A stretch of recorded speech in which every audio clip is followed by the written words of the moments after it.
আজকে আপনাদের সাথে অনেক সুন্দর একটা ভিডিও শেয়ার করার জন্য চলে আসলাম। সেটা হচ্ছে আমার অনেকগুলো ব্লগ আমি অলরেডি শেয়ার করে ফেলছি শালবন বৌদ্ধবিহারের।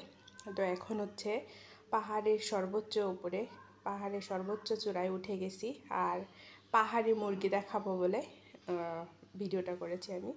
তো পাহাড়ি মুরগি যে এত সুন্দর হয় আর এত মুরগি পাহাড়ে ঘুরতেছে, অবশ্য মাঝে মাঝে বসতি বাড়ি আসে, কিন্তু এগুলো বসতি বাড়ির মুরগি না, পালা মুরগি নয়, পাহাড়ি মুরগি ঘুরতেছে বিভিন্ন জায়গায়, আনাচে কানাচে মুরগিগুলো ঘুরতেছে।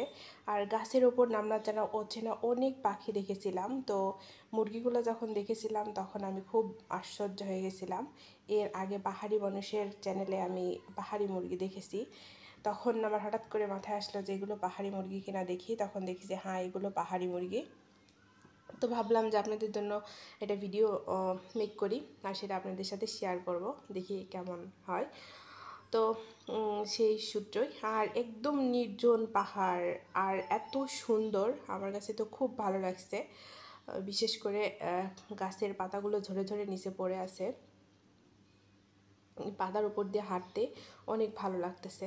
আর এইখানে কত শত বছরের পুরানো কিছু হচ্ছে রিসোর্ট আছে, যেখানে মানুষ পাহাড়ে ঘুরতে আসলে পিকনিক স্পট যেগুলো আসে, সেখানে মানুষের সেফটির জন্য বা একটু বিশ্রাম করবে, একটু বিশ্রামাগার, কিছু হয়তো পানি, কিছু খাবারের ব্যবস্থা, কিছু বসার ব্যবস্থা, এরকম ছোটো ছোটো করে রাখছে। আমি একটু লোকালয়ের দিকে আসছি, ভিতর থেকে বের হয় লোকালয়ের দিকে আসছি। যখন ভিতরে ছিলাম তখন মুরগিগুলো ছিল, তখন মুরগিগুলো দেখিয়েছি।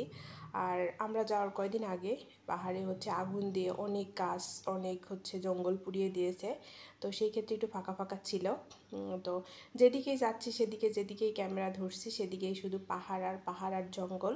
আর একদম যারা মানে আদিম যুগ থেকে এখানে বসবাস করছে, তারা কিছু ঘর আছে বসবাসের জন্য, মানে পাহাড়ের একদম উঁচুতে চূড়ায় চূড়ায় কিছু বাড়ি ঘর আছে বসবাসের জন্য।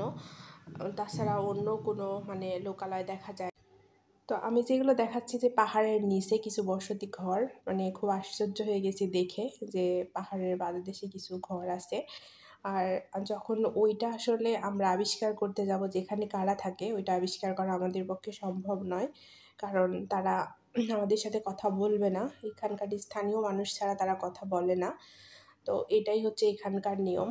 তো পাহাড়িরা আসলে, পাহাড়িদের জীবন আসলে অনেক কঠিন। এখানে আসার পরে বুঝলাম যে পাহাড়ে কেমন করে থাকে, তারপরে পাহাড়ের বন জঙ্গলে কেমন করে করে ঘুরে বেড়ায়। তো এখানে আমি যে জিনিসটা দেখেছিলাম, এই দেখে একদম আশ্চর্য হয়ে গেছিলাম। এখানে অনেক সুন্দর আর একটা মুরগি ছিল, মোরগ, যেটা পাহাড়ি মোরগ। তো ভিডিওর মধ্যে আমি নেওয়ার আগেই উঠে গাছের উপরে চলে গেছে, কিন্তু আমি আর এটা নিতে পারছি না। তো যতটুকু সম্ভব হয়েছে চেষ্টা করেছি দেখানোর জন্য।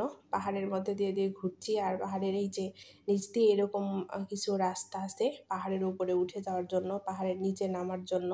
তো এগুলো অনেক আগের, এগুলো আর নতুন করে তৈরি করা না, মানুষের তৈরি করা না, এমনি আপনা আপনিতে যাইতে যাইতে হয়ে গেছে। আর ব্রিটিশরা যখন এখানে ছিল, বৌদ্ধরা, তখন তো এগুলো তৈরি করেছে, এই আর কি।